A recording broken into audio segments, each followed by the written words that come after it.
Se bem se recordam, capítulo 1 do Apocalipse, João descreve o que é que lhe aconteceu, que estava preso, e Jesus apresenta-se e vai-lhe começar a apresentar as cartas. Capítulo 2, capítulo 3, foi os últimos que estivemos a estudar. Temos então a mensagem às 7 igrejas, capítulos em que o Senhor dita diretamente para João. Ou seja, não vemos ali a interpretação de João. João não está a descrever o que ele vê. Ele está a descrever exatamente o que o Senhor lhe diz para escrever. Mas agora no capítulo 4 e no capítulo 5 que nós vamos estudar hoje, as coisas mudam um bocadinho de figura. Não temos aqui palavras diretas da boca de Deus, mas temos João a descrever aquilo que vai ver. E agora reparem nesta complexidade que é João vai descrever o indescritível. Ou seja, João vai descrever coisas que ele próprio não sabe muito bem. Quando vocês querem descrever alguma coisa para alguém que a outra pessoa não sabe, vocês dizem o quê? Olha, aquilo é parecido com. É como se fosse aquilo. Portanto, tentamos arranjar coisas conhecidas para descrever o que não é conhecido. E por isso esta mensagem tem uma dupla complexidade. Para além daquilo ser indescritível, ainda temos alguém que está a tentar descrever em palavras humanas daquilo que nós conhecemos a mensagem. E, portanto, isso pode realmente tornar-se difícil. Dizer-vos então que é a descrição do indescritível. É aquilo que esta manhã vos proponho a vermos, a visualizarmos na nossa mente. E por isso não é fácil. Não vai ser uma tarefa fácil esta manhã. Mas se fosse fácil, estavam cá outros, não era? Como se costuma dizer. Será que esta mensagem é para leigos? Pergunto eu. Sabem que o pastor a dormir sabe mais disto do que eu acordado. E, portanto, houve aqui algumas coisas que eu próprio tive que perguntar ao pastor, que já estava um bocadinho confuso, e tive que perguntar ao pastor se ele podia dar uma ajuda. E realmente depois pensei, será que esta mensagem pode ser apresentada por leigos?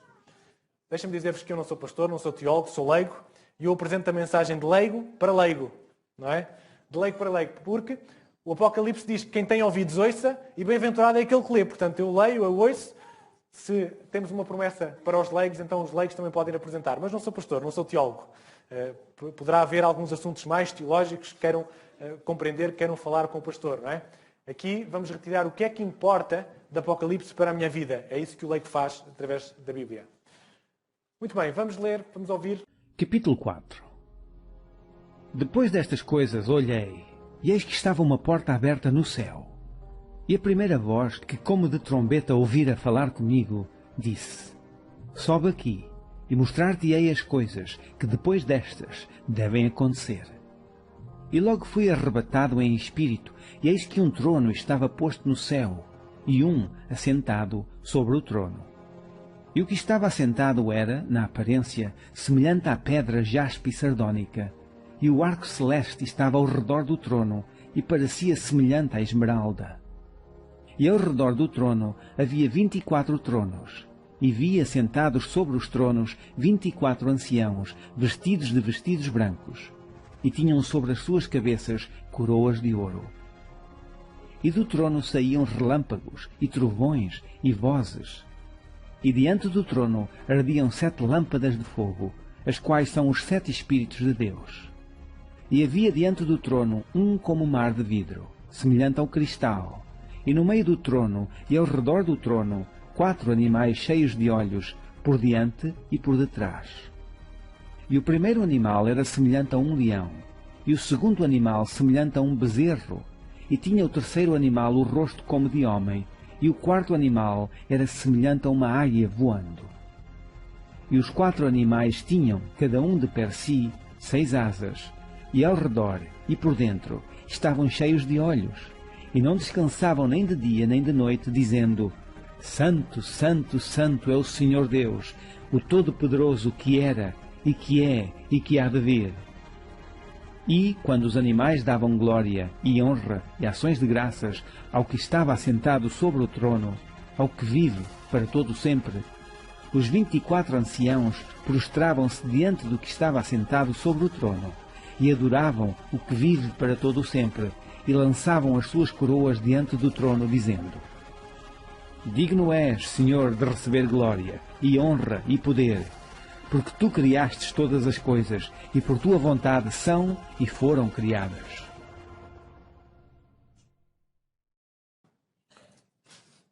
Não é um texto fácil, certo? Vamos ver como é que vamos conseguir explorar esta mensagem esta manhã. Depois destas coisas olhei e eis que estava uma porta aberta no céu, E a primeira voz, como de trombeta, que ouvira falar comigo, disse: sobe para aqui e mostrar-te-ei as coisas que depois destas devem acontecer. Depois destas. Mostrarei as coisas depois destas. Depois destas, que coisas? Lembram-se o que é que João tinha estado a fazer até ali. Tinha estado a escrever as cartas, as 7 cartas. Terminamos com a carta de Laodiceia, que é a mensagem da igreja do fim dos tempos, certo? Agora, vamos apresentar as coisas depois destas. Nós vamos perceber que não, depois destas não cronologicamente. Ou seja, não vamos agora a partir da igreja de Laodiceia para a frente. Vamos voltar atrás. São coisas destas, não cronologicamente, vou-te dar agora uma visão do céu depois das mensagens às 7 igrejas, mas não em tempo cronológico. Deixa-me dizer-vos que o céu vai agora abrir-se para João e vai-lhe mostrar o futuro. E deixa-me dizer-vos que o céu é o único lugar capaz de revelar o futuro. Tantas vezes os homens procuram saber do futuro em tantos lados, mas o céu, o que João vai agora contemplar, é o único ser capaz de revelar o futuro e com certeza, com propriedade, porque o Senhor realmente conhece o fim desde o princípio. Relativamente à porta aberta, nós já ouvimos falar da porta aberta na igreja de Filadélfia. A porta aberta referia-se exatamente ao santuário, quando havia a passagem do Santo para o Santíssimo. Agora, a mesma expressão é dada. Mostrei uma porta aberta no céu. O que nos dá a entender, e que nós precisamos para a frente, é que João agora contempla o santuário celestial. O que nós vamos ver agora é João entrar dentro, uma visão do santuário celestial. Ele vai ver agora este santuário. É aqui onde João vai descrever o trono. Dizer-vos também que é curioso que João diz assim: como a primeira voz que eu ouvi. Aquela primeira voz que eu ouvi, lembram-se que a primeira voz foi em Apocalipse 1, em que Jesus apareceu a João como uma voz de trombeta, e ele diz: agora essa primeira voz apareceu novamente e disse-me. Porquê é que João não apresentou a voz de Jesus? Porquê é que disse: Jesus, disse-me outra vez? Não é? Teria sido mais fácil. Nós sabemos que esta primeira voz era de Jesus. Portanto, se João diz que ouviu outra vez aquela primeira voz, ele ouviu novamente a voz de Jesus. Mas porquê é que ele não diz a voz de Jesus? Por uma razão simples. É porque a voz de Cristo Rei, de Cristo entronizado, é diferente da voz de Jesus quando esteve nesta terra, não é? Como é que João descreve a voz de Jesus no primeiro e neste aqui? Como uma voz de trombeta. Não imaginou a voz de Jesus nesta terra como trombeta, não é? Portanto, João até tinha alguma dificuldade em dizer que era. Mas, na verdade, nós percebemos que era, com todo o contexto. Era Jesus que estava a falar com João, é Jesus que o convida e é Jesus que lhe diz: sobe até aqui. João é levado, então, a uma outra dimensão, mas uma dimensão em que ele está aqui e ele vê. É uma visão que ele tem. E diz-nos, então, que após a carta das 7 igrejas, então, um complemento, ele vai ouvir um complemento à mensagem e vai passar esta mensagem, vai ver o que é que se passa no céu durante a mesma mensagem das 7 igrejas. Houve um escritor, que vocês conhecem, chamava-se Paulo, e ele escreve assim: conheço um homem em Cristo que há 14 anos foi arrebatado ao terceiro céu e ouviu palavras inefáveis que ao homem não é lícito falar.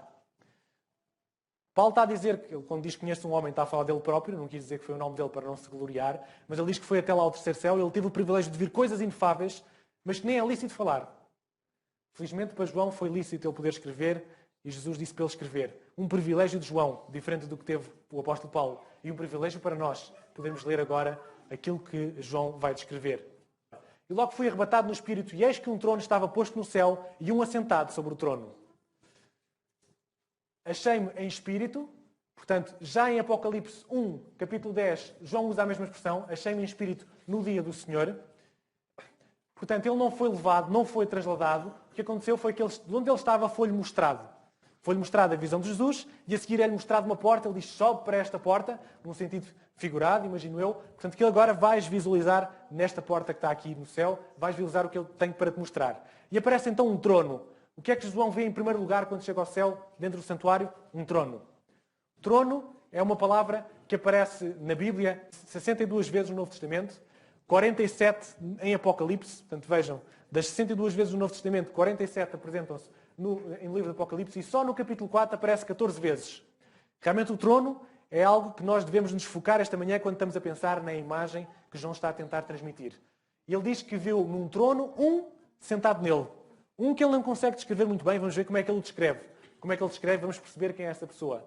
Na verdade, depois de João ver a história frágil das 7 igrejas, depois de João ver por tudo o que ia passar a história do tempo do nosso mundo, pelo que as igrejas iam passar, pelo que elas iam sofrer, agora é dada a João uma visão para que ele veja que existe um trono e existe um que dá o rumo à história. João vê o povo, João vê os romanos a maltratarem a igreja, vê os cristãos a sofrerem, a serem martirizados, mas agora ele tem uma outra visão. E tem uma visão que, ao mesmo tempo que isto tudo acontece na Terra, não nos esqueçamos que existe um trono, e esse que está no trono governa, tem a história na sua mão. As coisas não estão à deriva, as coisas não estão sem rumo. É preciso mostrar isto a João, depois de ele ver a carta das 7 igrejas, e talvez é preciso compreendermos isto depois de ouvirmos as cartas das 7 igrejas também.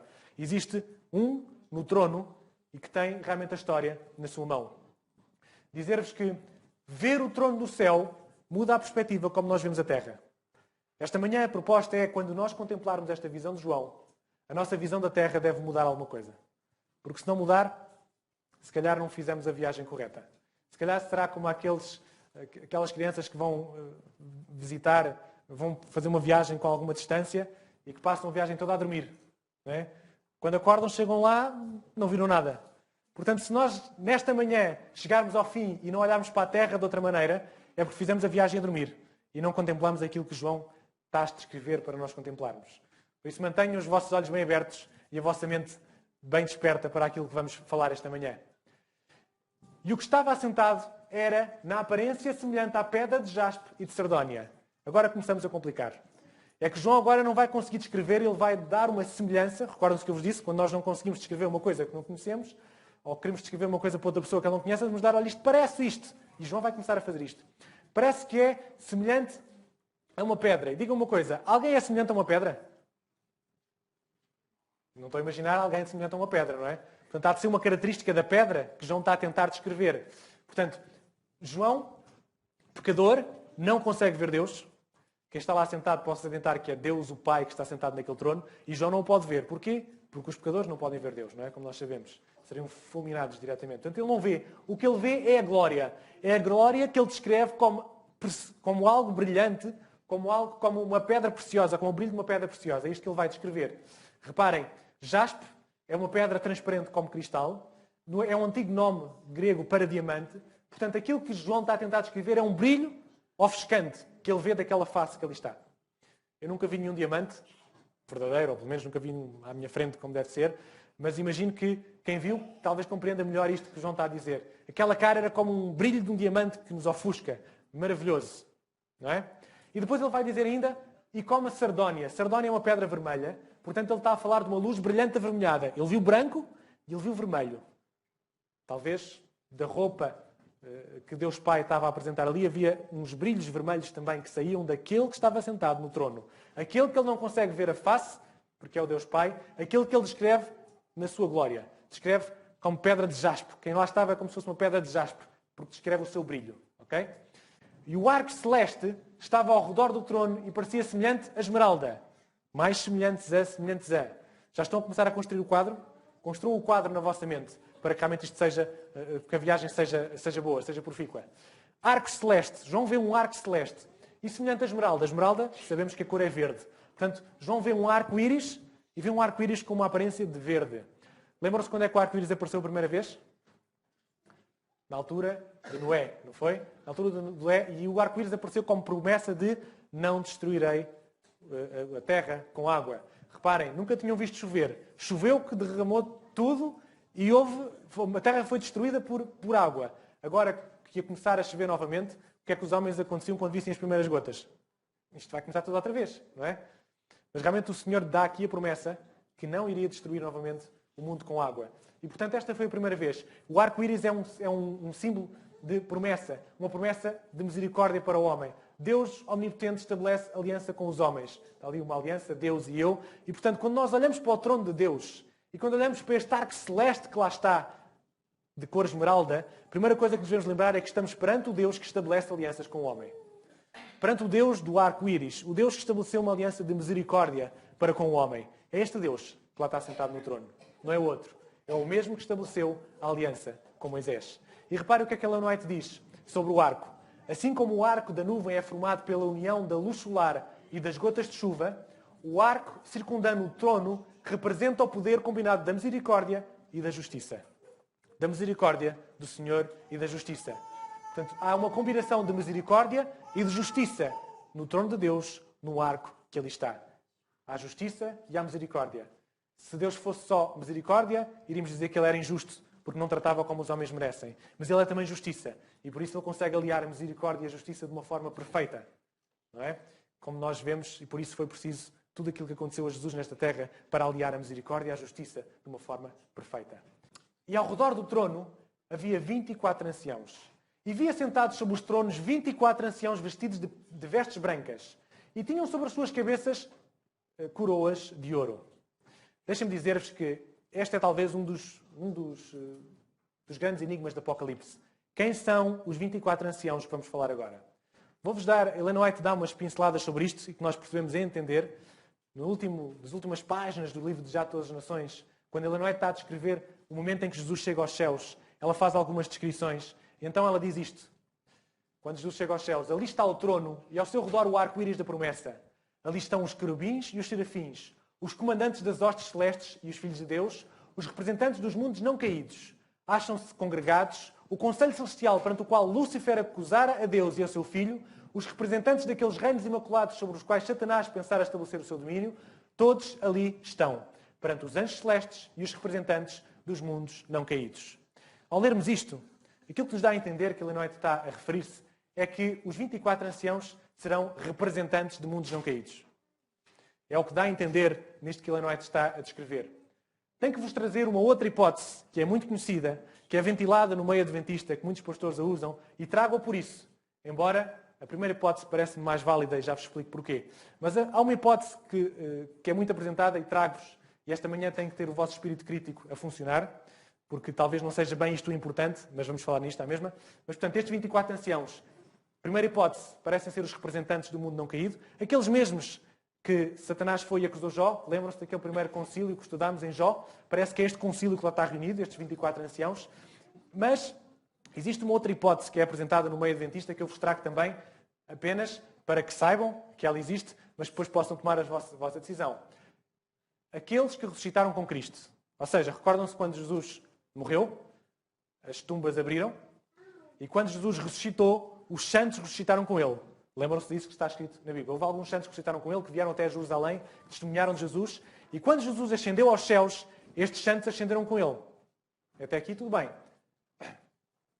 E depois dizem assim, por causa das coroas que eles têm, por causa dos vestidos brancos, diz Uriah Smith, identificam-os como vencedores do conflito desta terra. Ou seja, há quem diga que estes que ressuscitarem com Cristo, que subiram com Cristo ao céu, fazem parte destes 24 anciãos. Porque têm coroas, porque estão vestidos brancos, portanto são vencedores nesta terra. E, portanto, trago-vos esta hipótese porque esta também é apresentada por vários pastores. Deixem-me dizer-vos que a mim parece-me que existe aqui um conflito com aquilo que Ellen White escreve. Deixem-me dizer-vos que, por exemplo, os 24 anciãos já lá estavam antes de Jesus ascender aos céus. Porquê? Capítulo 4. Deus está a ser adorado, mas Jesus ainda não entrou em cena. Jesus entra em cena no capítulo 5. E Ellen White diz o quê? Que Jesus subiu, e ela tem uma frase que diz, e veio com aqueles que foram ressuscitados com ele. Subiu e veio para o céu no mar de vidro e vai até ao Pai.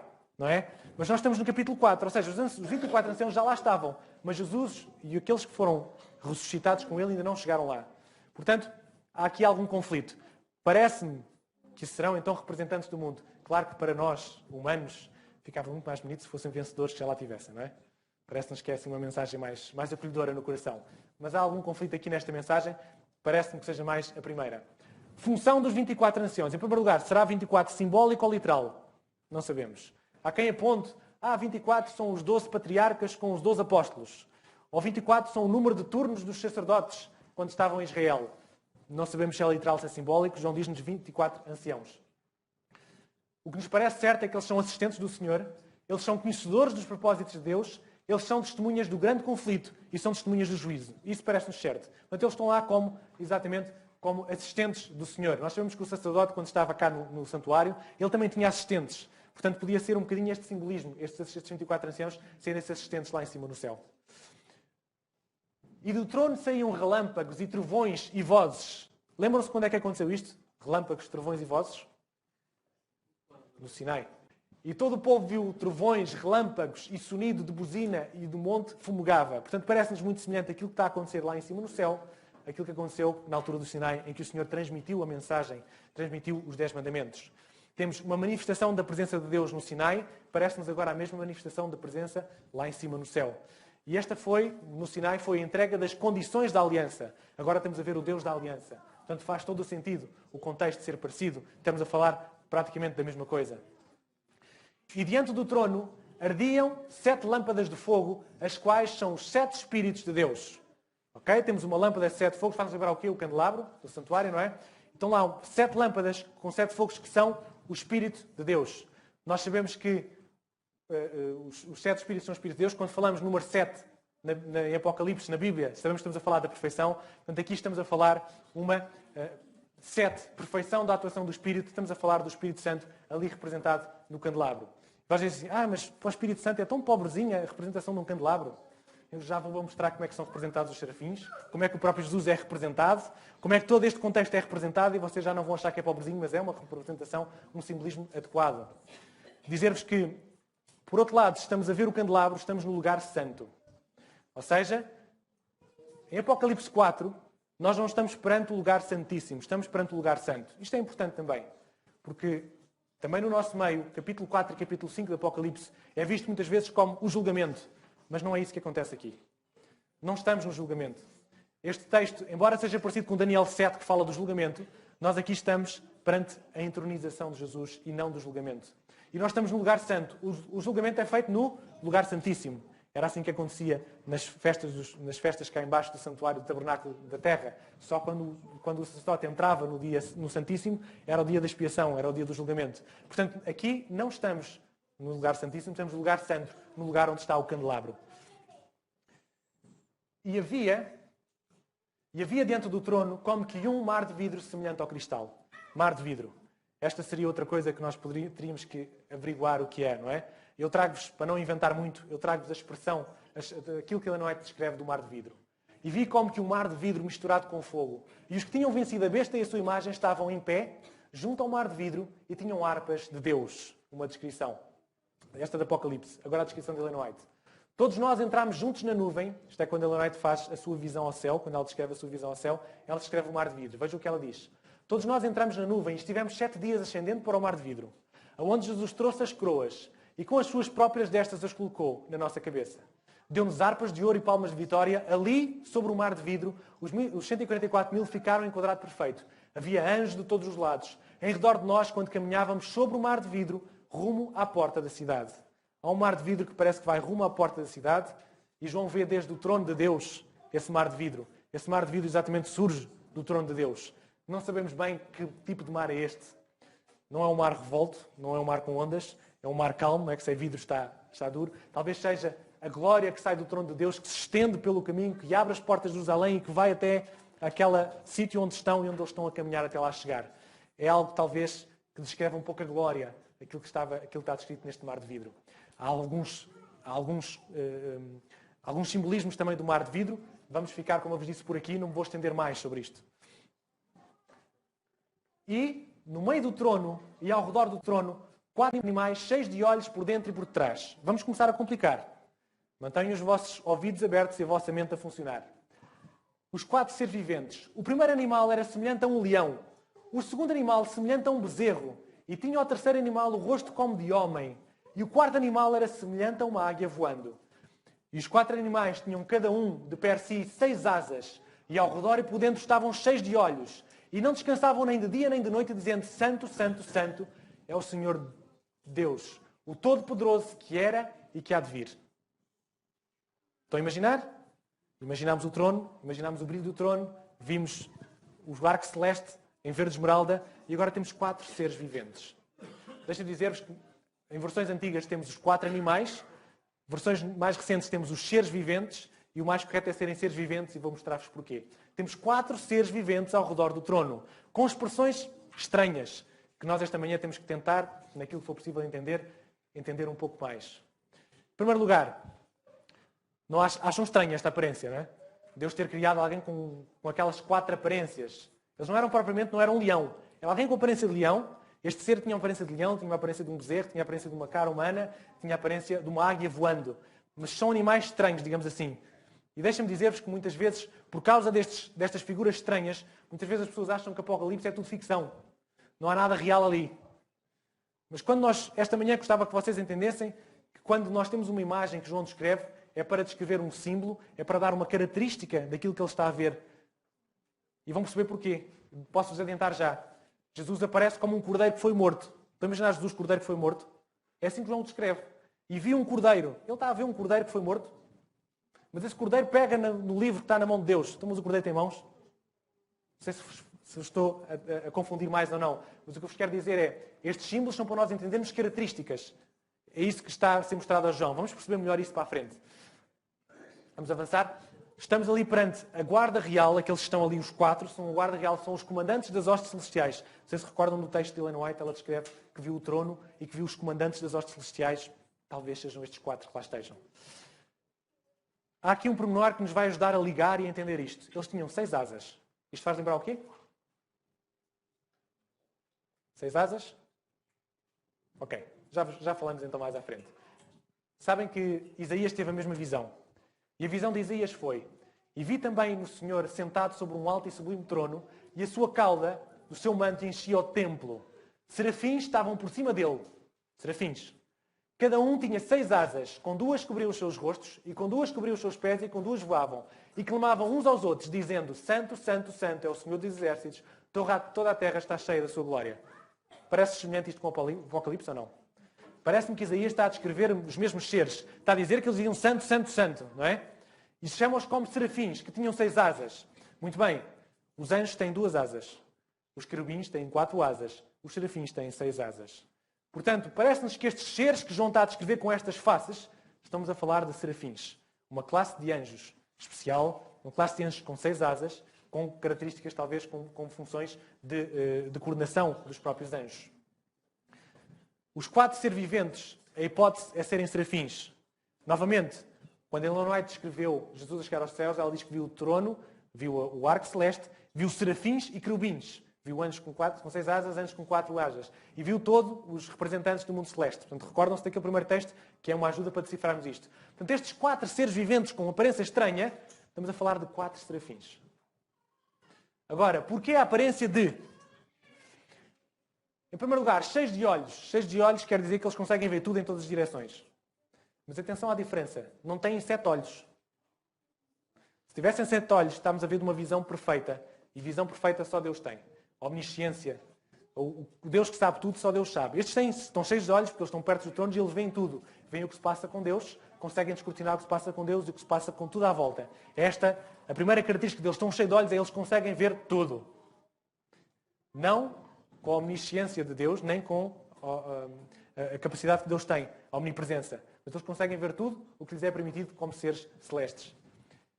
Aparência de leão, aparência de bezerro, aparência de face humana e aparência de águia voando. Temos que tentar entender isto. Isto talvez se entenda melhor através de uma parábola judaica, em que demonstra as qualidades destes 4 seres numa parábola judaica. Então temos o leão, é o mais forte, certo? É o mais forte dos animais.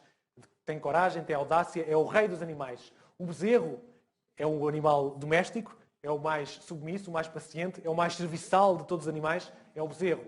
Na face humana será então, nós sabemos que o homem é a coroa da coroa da criação, exatamente porque a inteligência é sábio, diferencia dos animais pelo seu raciocínio lógico que tem, que os animais não têm. E depois temos a águia como voando, ou seja, a característica seria então uma visão penetrante, que voa mais alto, mais rápido.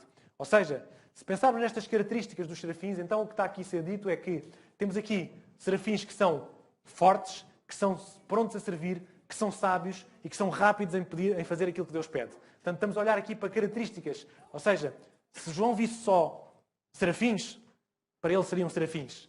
Agora, como ele vê estas visões, se calhar é porque quer ser mostrado a João que estes serafins têm estas características que são importantes para aquilo que ele vai contemplar. De acordo? Estamos a chegar a algum lado?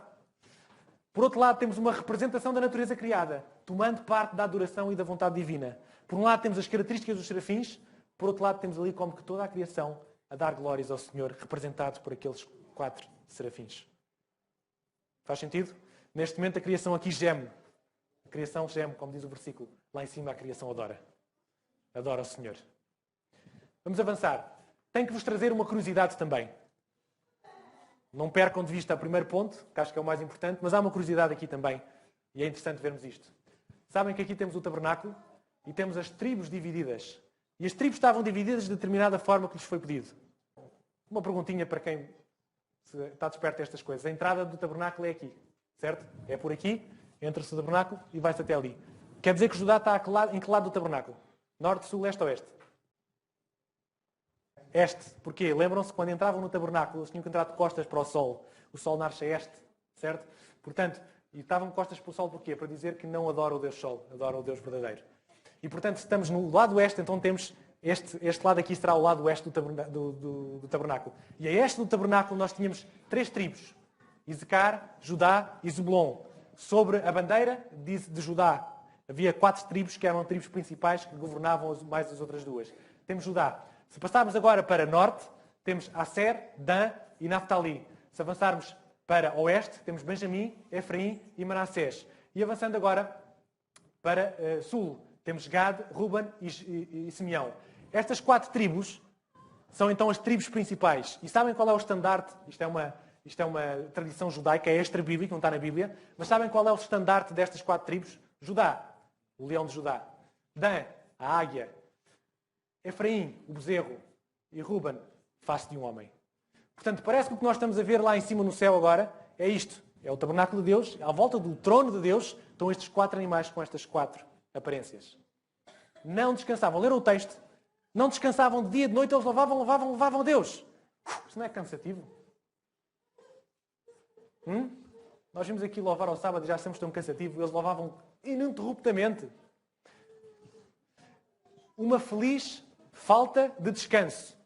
Conhecem isto? Falta de descanso. Esta é uma feliz falta de descanso.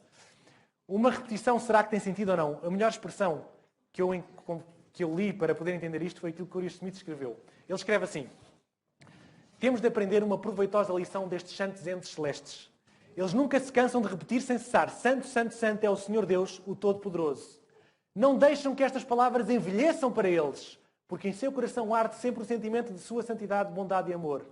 O louvor não se torna monótono para eles, porque ao pronunciá-lo ganham uma nova visão dos atributos do Todo-Poderoso. Atingem um mais alto grau de compreensão ao contemplarem a sua perfeição. O horizonte dilata-se perante eles, seu coração expande-se e as novas emoções de adoração sob nova luz arrancam-lhe uma nova expressão da sua santa saudação, para eles sempre nova. Santo, Santo, Santo é o Senhor Deus, o Todo-Poderoso. Às vezes há expressões que nós aprendemos na igreja e que lemos e ouvimos e continuamos a dizer, mas depois vemos outra dimensão que o Senhor nos mostra, vemos algo que o Senhor nos quer mostrar e parece que esses chavões ganham outra dimensão. Santo é o Senhor. Se calhar esta manhã eu consigo falar da santidade de Deus de uma forma diferente. E achei extraordinário esta passagem em que é descrita esta falta de descanso. Era sempre nova. Eles estavam a dizer Santo, Santo, Santo, independente, mas para eles era sempre novo.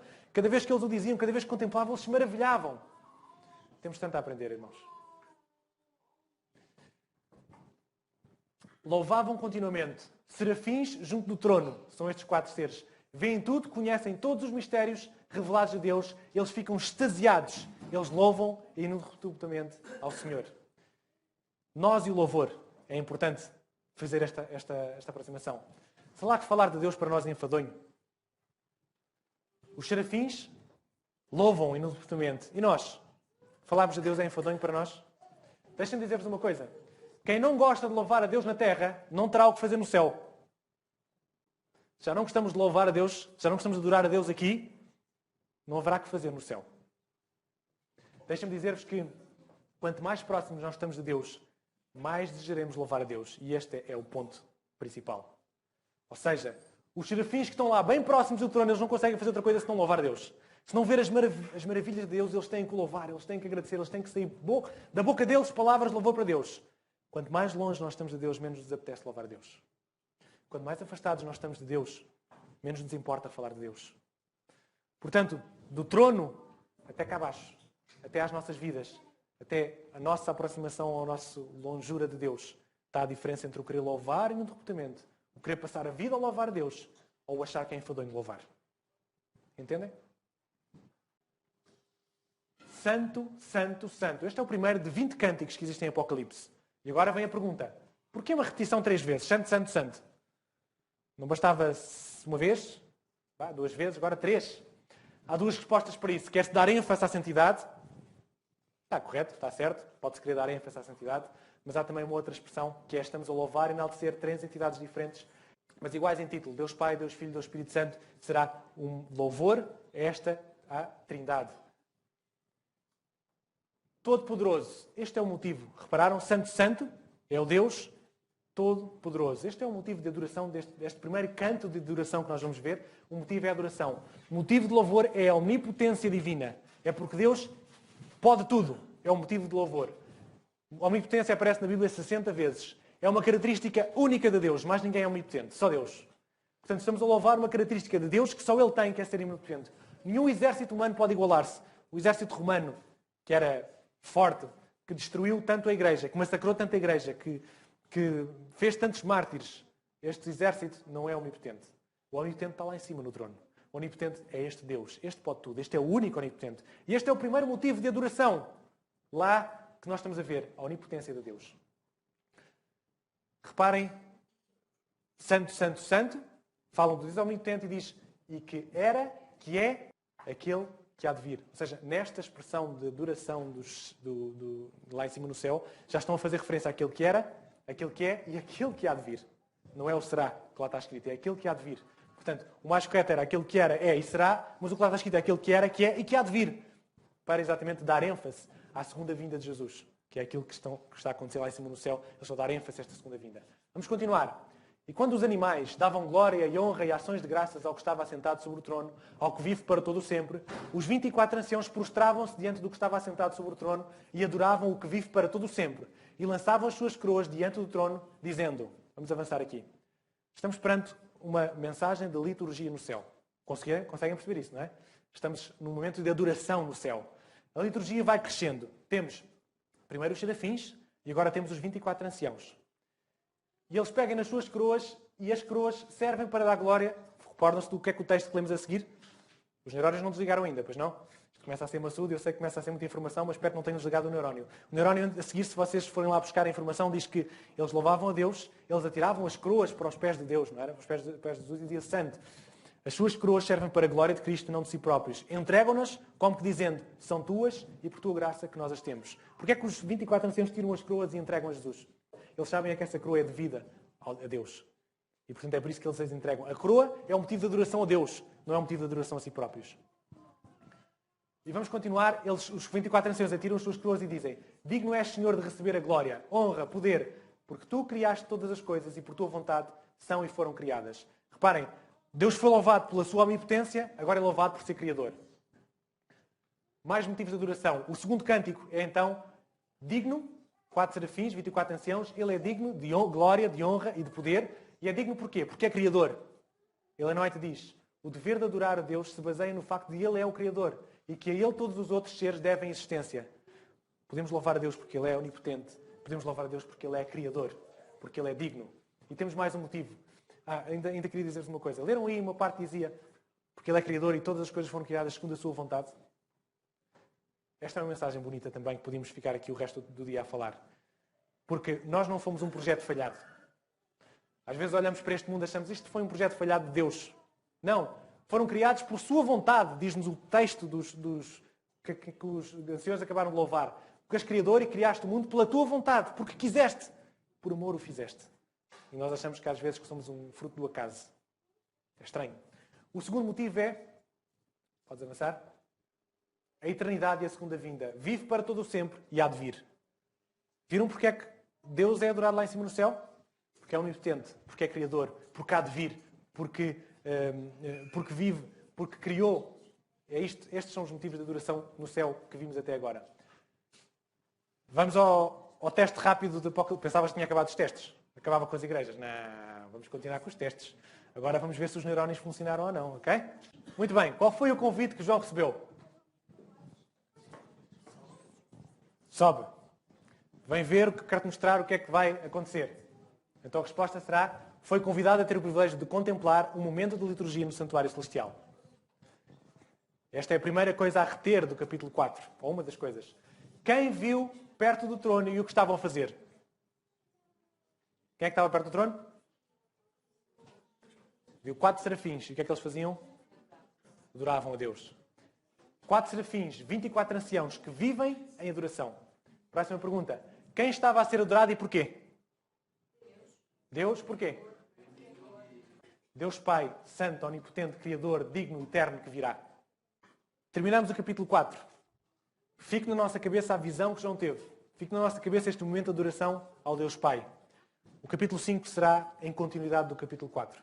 O 5º capítulo do Apocalipse precisa ser detidamente estudado. Ele é de maior importância para os que estão a participar da obra de Deus nestes últimos dias. Ellen White diz isto do capítulo 5. O que ela está a dizer é: irmãos que estão a viver nos últimos dias, olhem para o capítulo 5 com atenção. Já estão curiosos para saber do capítulo 5? Vamos então ouvir a narração do capítulo 5. Capítulo 5. E vi na destra do que estava assentado sobre o trono um livro escrito por dentro e por fora, selado com 7 selos. E vi um anjo forte, bradando com grande voz: quem é digno de abrir o livro e de desatar os seus selos? E ninguém no céu, nem na terra, nem debaixo da terra podia abrir o livro, nem olhar para ele. E eu chorava muito, porque ninguém fora achado digno de abrir o livro, nem de o ler, nem de olhar para ele. E disse-me um dos anciãos: não chores, eis aqui o da tribo de Judá, a raiz de Davi, que venceu, para abrir o livro e desatar os seus 7 selos. E olhei, e eis que estava no meio do trono, e dos 4 animais viventes, e entre os anciãos um cordeiro, como havendo sido morto, e tinha 7 pontas e 7 olhos, que são os 7 Espíritos de Deus enviados a toda a terra. E veio, e tomou o livro da destra do que estava assentado no trono. E havendo tomado o livro, os 4 animais e os 24 anciãos prostraram-se diante do cordeiro, tendo todos eles harpas e salvas de ouro, cheias de incenso, que são as orações dos santos. E cantavam um novo cântico, dizendo: digno és de tomar o livro e de abrir os seus selos, porque foste morto, e com o teu sangue comprastes para Deus homens de toda a tribo, e língua, e povo, e nação. E para o nosso Deus os fizestes reis e sacerdotes, e eles reinarão sobre a terra. E olhei, e ouvi a voz de muitos anjos ao redor do trono, e dos animais, e dos anciãos, e era o número deles milhões de milhões, e milhares de milhares, que com grande voz diziam: digno é o Cordeiro, que foi morto, de receber o poder, e riquezas, e sabedoria, e força, e honra, e glória, e ações de graças. E ouvi a toda a criatura que está no céu, e na terra, e debaixo da terra, e que está no mar, e a todas as coisas que neles há, dizer: ao que está assentado sobre o trono, e ao Cordeiro, sejam dadas ações de graças, e honra, e glória, e poder para todo o sempre. E os 4 animais diziam: amém. E os 24 anciãos prostraram-se e adoraram ao que vive para todo o sempre. E vi na destra do que estava assentado sobre o trono um livro escrito por dentro e por fora, selado com 7 selos. Em primeiro lugar, um livro. Não estão à espera lá no céu de João ter visto um livro como o que vocês têm na mão. Uma capa, com páginas lá dentro. Aquilo que o João está a ver e que identifica como livro, que é aquilo que ele pode identificar como livro, é um pergaminho, certo? Lembram-se, já agora, lembram-se onde é que surgiu o pergaminho? Estudámos isso. Na igreja de Pérgamo, na cidade de Pérgamo, em que eles inventaram o pergaminho. E o pergaminho tinha uma vantagem ao papiro, que tinha mais durabilidade e podia ser escrito de um lado e do outro. Ou seja, do lado da frente e do lado de trás. O papiro só dava para escrever de um lado. O pergaminho dava para escrever de um lado da frente e do lado de trás. E por isso, quando nós vemos que o pergaminho tinha 7 cordas, estava selado com 7 selos, este pergaminho, ele estava escrito de um lado e do outro. O pergaminho estava escrito de um lado e do outro e estava fechado com 7 selos. Agora aqui em Êxodo nós temos outra expressão em que encontramos escrito de um lado e do outro, que são: Moisés virou-se e desceu do monte com as 2 tábuas do testemunho na mão, tábuas escritas de ambos os lados, de um e do outro lado estavam escritas. Isto para vos fazer entender uma coisa. Da mesma forma como as tábuas da lei estavam escritas por Deus em todo o espaço da tábua, aquele pergaminho também está todo escrito de um lado e do outro e não há espaço para escrever mais. Porquê? Porque é Deus que escreveu e mais ninguém acrescenta nada. As tábuas da lei estavam ali escritas de um lado e do outro e não havia espaço para ninguém escrever. Imaginem que só escreviam de um lado. Alguém por trás escrevia outra coisa qualquer. Não é? Não, Deus faz questão de estar escrito pela frente e por trás. Que o pergaminho esteja escrito de ambos os lados, cheio. Porque é Ele que está a escrever a história e mais ninguém. Portanto, é esta que eu entendo de escrito de um lado e do outro. Qual é o conteúdo deste livro que está na mão de Deus que o cordeiro vai e pega? É a pergunta, não é? E a resposta é, próxima sessão. Havemos de saber. Não vos vou contar ainda. Algumas coisas precisamos já de saber e vou já adiantar. No livro Nisto Cremos diz assim, neste livro ele registra o resgate da raça humana da escravidão de Satanás e descreve a vitória última de Deus sobre o pecado. Este livro, às vezes fazem confusão, acham que estão a abrir o livro do julgamento. O livro das obras do homem, das más obras, das boas obras. Não é este livro. Quando Daniel descreve isso, ele diz, abrem-se os livros. Mas este livro é um livro diferente. Não é nenhum desses 3 livros. Este é o livro em que está registada a história deste mundo. Não de uma forma pessoal dos meus pecados, mas a história deste mundo. É este livro que está na mão de Deus. Este livro é o propósito, este livro que está na mão de Deus é o propósito de Deus para a história deste mundo. E nós agora pensamos assim, os homens não entendem a história. Existe a filosofia grega que dizem que a história é um ciclo. A história é cíclica. Anda sempre ao redor da mesma coisa. Não foge disto. A história é sempre um ciclo. Existe o existencialismo ateu que diz que a história é o que é, não tem planejamento nenhum. Ou seja, os homens não conseguem encontrar finalidade para a história. Os homens não conseguem dar rumo à história. Não conseguem dar um final glorioso à história. Acha que o mundo vai acabar e acabou. Não conseguem ver uma mente planejadora, criadora no fundo. Não conseguem ver significado na história. Não, acham que isto é tudo do acaso. E agora Deus tem o livro da história na mão, como que dizendo, vocês não encontram significado para a história, mas o livro da história está na minha mão. Ou seja, o Senhor é o Senhor da história. O Senhor é aquele que é capaz de dar, de mostrar o que vai acontecer na história. Ele é o único capaz de revelar e Ele tem a história na sua mão. Por muito que nos pareça que as coisas estejam à deriva, às vezes nós até lemos os Evangelhos e vemos quando Jesus, naqueles tempos finais, em que Ele está para ser crucificado, parece que há coisas que fogem ao controle de Jesus. Mas não. Está tudo controlado. Naquele que está lá em cima, tem o livro da história na mão. Deus tem a história na sua mão. E este livro é o livro da história. E vi um anjo forte, bradando com grande voz, quem é digno de abrir o livro e desatar os seus selos? E ninguém no céu, nem na terra, nem debaixo da terra podia abrir o livro, nem olhar para ele. Temos o livro da história na mão de Deus. E é feita uma pergunta por um anjo, com voz forte. Quem é digno de abrir este livro? Foram procurados quem é que era digno de abrir o livro, quem é que era digno de dar um final à história. E houve uma pesquisa exaustiva. Lembram-se da pesquisa? Em primeiro lugar, no céu, nem o Pai, Deus Pai não era digno de abrir, vamos falar sobre isto. Nem o Pai, nem os serafins, nem os 24 anciãos, nem os anjos, e podíamos dizer nem Enoque, nem Moisés, nem Elias, que já estão lá em cima. Eles não eram dignos de abrir o livro. Este livro está na mão de Deus, do Deus Pai. Ninguém é digno, e parece que nem o próprio Pai é digno de abrir o livro. Depois temos na terra nenhum sábio, nenhum rei, nenhum santo nesta terra. Nenhum que a gente ache que é uma pessoa digna. Não, nesta terra também não há ninguém digno de abrir este livro. E debaixo da terra nós podemos dizer também que nenhum demónio, nem Satanás, é digno de abrir este livro.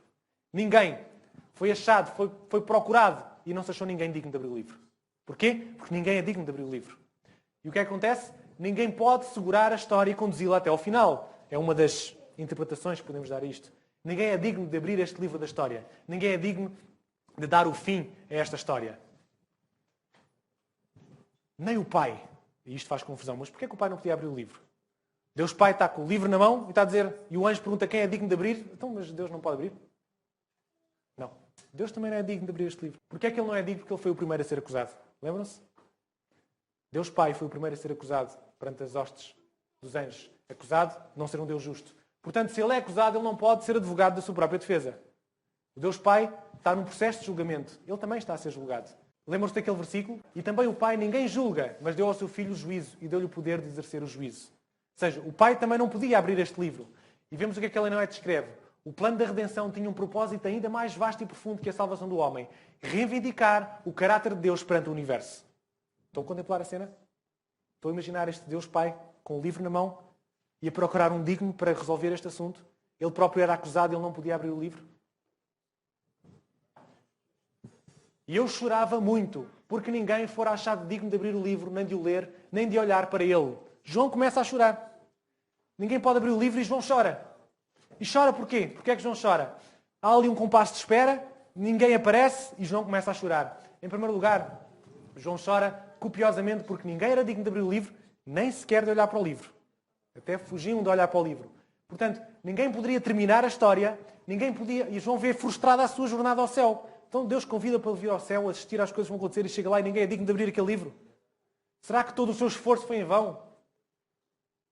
Será que afinal esta história não vai ter fim? João chora.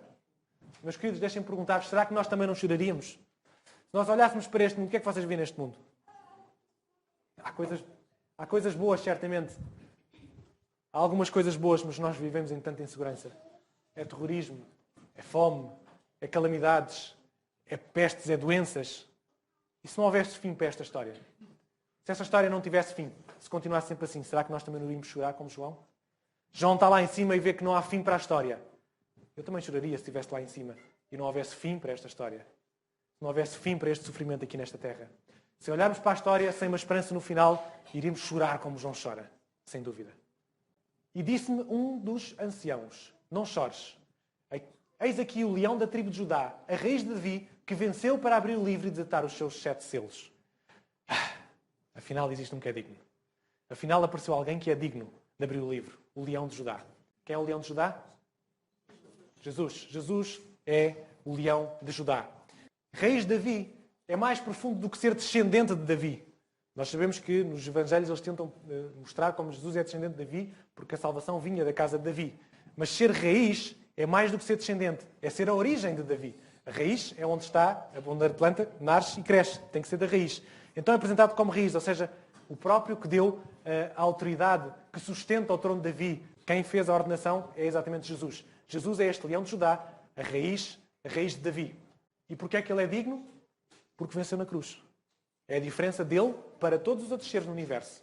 É a sua vitória na cruz. Trago-vos esta expressão que não sei de quem é, mas que se adequa. E que diz assim: é impossível exagerar o valor do sacrifício de Jesus pela humanidade ou o tamanho da vitória alcançada. Tentem exagerar que não vão conseguir. Tentem descrever das palavras mais magníficas que encontrarem. Não vão conseguir exagerar a morte de Jesus. Agora há uma coisa curiosa. O que é que o ancião disse? O leão de Judá. E agora diz: e eu olhei, e eis que estava no meio do trono e dos 4 animais viventes e entre os anciãos, um cordeiro. Como havendo sido morto e tinha 7 chifres e 7 olhos, que são 7 Espíritos de Deus enviados a toda a terra. O ancião diz: não chores. O leão venceu, ele é digno. E João olha para trás, mas ele não vê um leão, ele vê um cordeiro. Estamos a falar da mesma pessoa? Estamos a falar da mesma pessoa. Exatamente. Há um grande contraste entre o leão e o cordeiro, mas Jesus é os dois. É o leão de Judá e é o cordeiro do sacrifício. Em Apocalipse, esta é a primeira vez que aparece Jesus como cordeiro, mas existem mais 30 referências a Jesus como cordeiro. Porquê é que Jesus tem esta aparência? Porquê é que Jesus não apareceu ali como Jesus? Exatamente porque a característica que queria ser mostrada é que aquilo que tornava digno ao leão de Judá de abrir o livro era de ser o cordeiro que foi morto. Lembram-se, o cordeiro tinha a aparência de ter sido morto. É esta característica de Jesus que o torna digno para abrir o livro. É por isso que está aqui descrito desta maneira. É por isso que Apocalipse tem todo este simbolismo, para que possamos ir mais longe do que os olhos veem. Se aparecesse só Jesus, nós não íamos entender. Mas aparecendo Jesus com a aparência de cordeiro que foi morto, entendemos que é exatamente porque ele é o cordeiro. O Messias vencedor é também o Messias sofredor. E ele só é vencedor porque também é sofredor. Portanto, há esta simbiose destes dois símbolos para entendermos as características únicas de Jesus que o fazem digno. Porquê é que Jesus tem esta aparência? Porque a revelação por símbolos para compreendermos e enriquecer o que está a ser transmitido. A vitória de Cristo não vem do facto de ele ser rei, não vem do facto de ele ser leão de Judá, vem da sua excelência e moralidade como cordeiro. Esta é a vitória de Cristo. Se ele viesse a esta terra e o plano da salvação não se concretizasse, se ele não morresse pelo homem, ele não seria digno de abrir o livro. Ele é digno porque ele foi um Messias sofredor também. Mas ele também é um Messias vencedor. Para nós, falar de cordeiro pode ser mais difícil do que para um judeu falar de cordeiro. Porque eles tinham todos aqueles sacrifícios instituídos. O cordeiro, em Abraão, Isaac foi substituído pelo cordeiro, não morreu pelo cordeiro.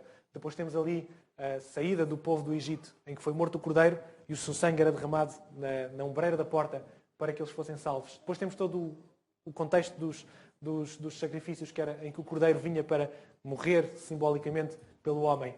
Reparem a riqueza do texto. Ele viu um cordeiro como tendo sido morto. Não sei como é que ele viu, se viu um cordeiro com a língua de fora, com sangue na barriga. Não sei como é que ele viu. Mas ele descreve o símbolo para que eu possa entender e para que nós possamos entender. Temos outras coisas num cordeiro estranho. 7 chifres e 7 olhos, não é? Um cordeiro com chifres, um cordeiro com olhos. É estranho. Então, chifres. Em Apocalipse nós sabemos o que é que chifres quer dizer. Quer dizer poder. Portanto, 7 quer dizer perfeição. Então temos um poder perfeito. Chama-se omnipotência. O cordeiro que tem a omnipotência. Temos 7 olhos. 7 olhos, temos perfeição, visão, conhecimento, então temos a omnisciência. Portanto, Jesus é aquele cordeiro omnipotente e omnisciente, aquele cordeiro que é Deus. Riqueza no símbolo. Extraordinário símbolo, que nos faz entender de uma forma completamente diferente aquilo que estamos a ver lá em cima no céu. E veio e tomou o livro da destra do que estava sentado no trono. O cordeiro, aquele Jesus, vem e toma o livro. Jesus, o único que foi encontrado digno em todo o universo. Ele é o único que é encontrado digno. Tinha aqui aquela provocação, então, mas se ele fosse um cordeiro, como é que tinha mão para agarrar o livro? Aquela provocação que eu vos coloquei no início. Exatamente porque é um símbolo para nós entendermos as características. Foi assim que o João viu, mas era Jesus que lá estava. É uma linguagem simbólica. Jesus é o único que pode revelar e executar a vontade do Pai, revelada neste livro, e dar um fim à história. Jesus é o único que pode defender o caráter do Pai posto em causa. Jesus será também advogado do Pai. Jesus apresenta-se também para mostrar perante todo o universo que afinal Deus tinha razão. E havendo tomado o livro, os 4 animais e os 24 anciãos prostraram-se diante do Cordeiro, tendo todos eles harpas e salvas de ouro cheias de incenso, que são as orações dos santos. Temos então aqui os serafins, os anciãos, a adorarem este Cordeiro, a adorarem Jesus, que lá está em cima. As harpas usadas no templo. Temos as taças com incenso usadas no templo. São símbolos das orações dos santos. Isto faz-me lembrar uma coisa também. Cuidado quando fazem uma oração. Cuidado. Eu diria assim, será que a vossa oração está em condições para ser ouvida lá no céu? Eles têm uma taça com as orações dos santos. Que oração tenho eu feito ao Senhor? Não estou a dizer para não orarem. Estou a dizer é cuidado como oram. Quantas vezes somos levianos na forma como oramos? Quantas vezes estamos a adorar a Deus sem ter esta visão de quem é Deus? Achar que Ele é só um amigo. E Ele é amigo. Ele é sofredor. Mas Ele também é rei. As nossas orações chegam lá acima. Cuidado com o que oramos. Peças do santuário celestial, ok? Estamos dentro do santuário, como já dissemos. Os 24 anciãos assistentes de Cristo, do seu ministério sacerdotal, e cantavam um novo cântico, dizendo: digno és de tomar o livro e de abrir os seus selos, porque foste morto e com o teu sangue compraste para Deus homens de toda a tribo, e língua, e povo, e nação. Cantaram um novo cântico. Os novos cânticos, não sei se vocês recordam, eram preparados para celebrar momentos especiais. Este novo cântico, por exemplo, aqui, o novo cântico de Moisés, da irmã de Moisés, depois da salvação no Mar Vermelho, não é? É um exemplo. Em Apocalipse 4 temos o cântico ao Deus Pai, foi o que nós vimos no capítulo anterior. Apocalipse 5 agora temos um cântico ao Deus Filho, um novo cântico, para celebrar algo especial. O motivo do cântico na dignidade de Cristo, o seu sacrifício que traz salvação para todos. É um novo cântico que eles agora apresentam. E para o nosso Deus os fizeste reis e sacerdotes, e eles reinarão sobre toda a terra. Portanto, estamos a continuar no cântico. Os reis, os ministros de Deus, terão um papel de governação no céu. Ele salvou-os, trouxe-os da terra, e agora eles vão ter um papel de sacerdotes, de reis e sacerdotes. Sacerdotes, assistentes de Cristo na sua obra sacerdotal. Depois de contemplar a obra de redenção, reinarão sobre a terra, herança prometida e residência dos santos. Estão preparados para isto? Para reinar no universo? Foi para isto que Jesus nos salvou. Foi para podermos reinar no universo. O louvor continua a estender-se, agora é os anjos. E olhei e vi a voz de muitos anjos ao redor do trono, e dos animais e dos anciãos, e era o número dele de milhões e milhares de milhares. Quantos anjos eram? Incontáveis. Isto o que quer dizer é que eram incontáveis. 4 serafins, 24 anciãos. João agora vê um grupo de milhões de anjos e milhares de anjos. Ele não consegue contar quantos são. Isto para dizer que é um incontável número de anjos. Isto faz-me lembrar uma coisa. Apesar de serem só 2/3, nós sabemos que uma terça parte veio embora do céu, foi expulsa do céu. Apesar de ser 2/3, continuam a ser incontáveis lá em cima no céu. E agora imaginem este coro em que milhares e milhares e milhões de anjos estão a cantar este hino ao Salvador. Deve ser extraordinário. Pena não estarmos lá para ver neste momento, não é? Imaginem que a vossa cabeça como será. Com grande voz, o que é que eles cantavam? Digno é o Cordeiro que foi morto, de receber o poder e riqueza e sabedoria e força e honra e glória e ação de graças. Digno é o Cordeiro de receber. 7 razões de dignidade. Digno de receber poder, riqueza, sabedoria, força, honra, glória e louvor. Digam uma coisa. Será que Jesus precisa de receber poder? Ele não é todo poderoso.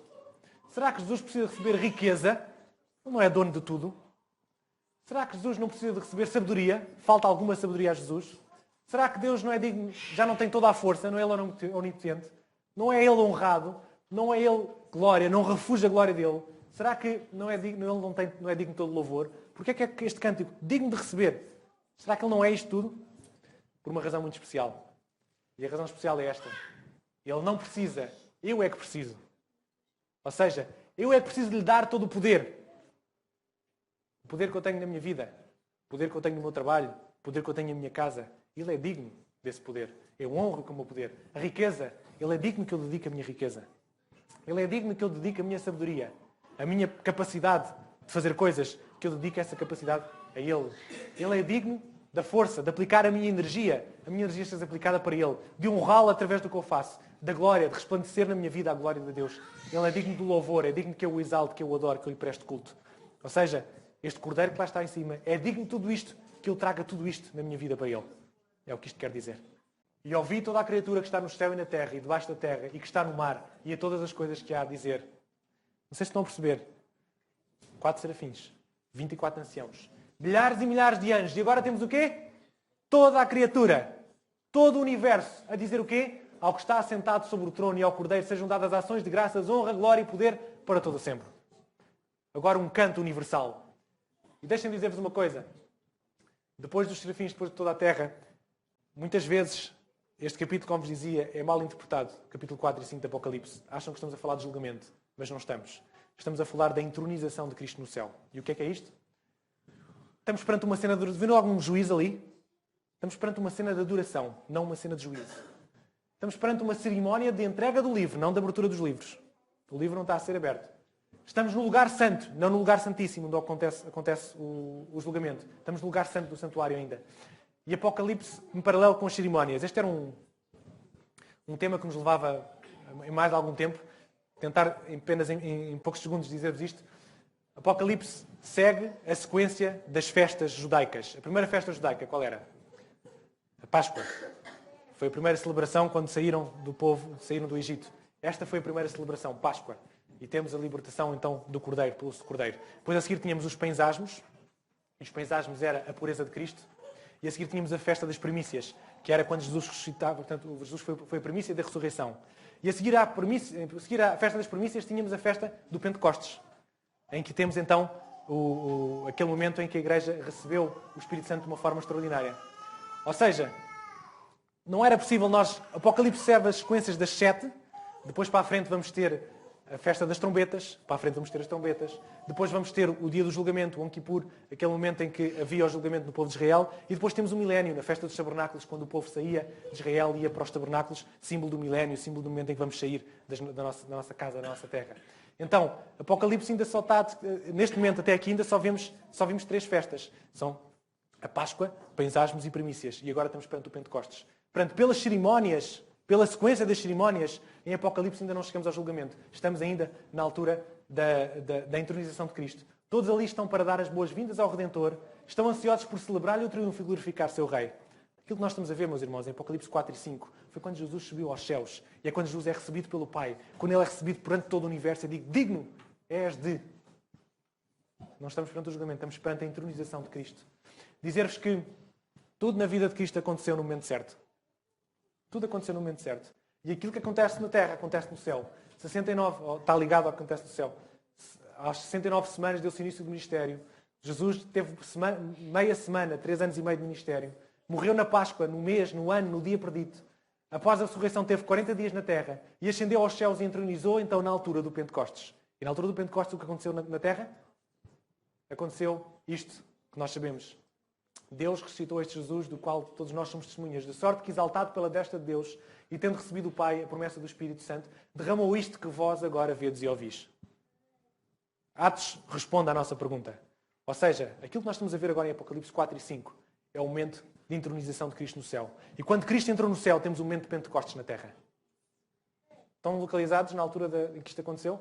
Então, Apocalipse 4 e 5 remota, então, não vamos para a Igreja da Oliceia, voltamos para trás e voltamos ao momento em que Jesus ascendeu aos céus, porque era importante que João visse isto, que João entendesse isto. Será que é importante para nós vermos também? Penso que sim. Portanto, agora voltamos um bocadinho atrás na história e vocês vão ver que agora vamos abrir os selos no próximo culto. Não é agora, estejam descansados. Vamos abrir os selos e vamos continuar a partir daqui outra vez. Vamos a continuar outra vez a partir da entronização de Cristo, a partir do Pentecostes. E os 4 anciãos diziam amém. E os 24 anciãos prostraram-se e adoraram ao que vive para todo o sempre. Final da adoração. Últimos 4 slides. Amém. Estamos perante uma cena inatingível, uma cena deslumbrante, uma cena majestosa, uma cena que devia de ocupar a nossa mente muito mais tempo, como Ellen White diz. Devíamos de nos dedicar mais tempo a entender as mensagens do Senhor. Dizer-vos que amém, sem mais palavras, é o que os anciãos dizem. E eu sei que já estamos tarde, mas eu preciso fazer isto com vocês. Eu preciso. Eu vou fazer-vos um guião da oratória. Se quiserem fechar os olhos para imaginar isto melhor, podem imaginar. Vamos pegar naquilo que foi lá em cima no céu e vamos fazer um guião. Quando os jovens fazem aqui peças, eles têm que ter um guião. Agora diz isto, agora diz aquilo, agora diz aquilo. Vou-vos mostrar o guião daquela adoração que nós vimos no céu e tentem aproximar-se daquilo que está aqui escrito. Começa o musical. Primeiro, cena. O quarteto dos serafins, que diz: Santo, Santo, Santo é o Senhor Deus, o Todo-Poderoso, que era e que é e que há de vir. A seguir ao quarteto dos serafins temos os 24 anciãos. Os 24 anciãos dizem: Digno és, Senhor, de receber a glória e a honra e poder, porque tu criaste todas as coisas e a tua vontade são e foram criadas. A seguir, o terceiro a entrar, o anjo que diz: Quem é digno de abrir o livro e desatar os seus selos? O quarto, o sol do ancião: Não chores. Eis aqui o leão da tribo de Judá, a raiz de Davi, que venceu para abrir o livro e desatar os seus selos. E agora começa a estender mais. Agora é os serafins e os anciãos que vão dizer: Digno és de tomar o livro e de abrir os seus selos, porque foste morto. E com o teu sangue compraste para Deus homens de toda a tribo, e língua, e povo, e nação. E para o nosso Deus os fizeste reis e sacerdotes, e eles reinarão sobre a terra. E a seguir temos milhares de anjos, milhões de anjos que dizem: Digno é o Cordeiro que foi morto de receber a glória, o poder, a riqueza, a sabedoria, a força, a honra, a glória e a ação de graças. E a seguir aos anjos entram os 4 serafins, os 24 anciãos, os anjos e todo o universo que diz: Ao que está assentado sobre o trono e ao Cordeiro sejam dadas ações de graças e honra e glória e poder para todo o sempre. E os serafins fecham com amém. Não é isto maravilhoso? Espero que a viagem esteja valida a pena. Dizer-vos que em Apocalipse 4 nós vemos a glória do Criador e a glória da criação. No Apocalipse 5 temos a glória do Redentor e a glória da redenção. Primeira pergunta. João começou a chorar porquê? Não havia ninguém digno para abrir o livro. Ninguém era digno de abrir o livro da história. Porquê Jesus é o único do universo digno de abrir o livro? Porque venceu na cruz. Porque Jesus, o leão de Judá, aparece como um cordeiro que foi morto. Ponte para o verdadeiro cordeiro que tira o pecado do mundo. O que acontecera na Terra quando Cristo foi entronizado? O que aconteceu na Terra? Pentecostes, a descida do Espírito Santo. Conseguem enquadrar agora tudo isto? Pentecostes, a descida do Espírito Santo. Meus queridos, tenho que terminar com um apelo, não pode ser de outra maneira. E o apelo diz: esta manhã, o convite também é para cada um de nós que está aqui, não é só para João. É para todos aqueles que leram aquilo que João escreveu. E o convite é: sobe para aqui. Sobe para aqui, porque eu tenho algo para te mostrar. Deus está no trono. Conseguem ver Deus no trono na vossa vida? Enquanto vocês não subirem para ali para ver Deus no trono, enquanto estiverem cá em baixo, acham que vocês é que estão no trono. Deus está no trono, sobe para aqui. Deus tem o controle e o fim da história. Deus tem controle sobre a minha vida, sobre o fim da história deste mundo. Tudo no seu tempo determinado. Embora as coisas às vezes pareçam que fugem do nosso controle. Embora às vezes na nossa vida possamos estar tristes, possamos ter como Jó aquele momento de tristeza. Deus está no trono. Deus está no trono, no controle da nossa vida. Queremos nós adorar este Deus que lá está? Precisamos aprender a adorar mais o Senhor. Não se esqueçam, se não aprendemos a adorar agora, não vamos ter que fazer no céu. Precisamos de aprender a adorar este Deus que está no trono. Este Deus santo que está no trono. Dos 17% avançamos para 23%. 23% com estes 2 capítulos. Vamos continuar a estudar. Dizer-vos que estes 2 capítulos do Apocalipse foram talvez os que mais me encheram, mais trabalho me deu e mais pesquisa tive que fazer. Mas realmente são também dos 2 capítulos que mais me encheram e que mais me maravilharam. Que possa também essa experiência ser a vossa e a viagem tenha valido a pena de vermos o Senhor no trono e o que está ao redor do trono. Bom sábado para todos.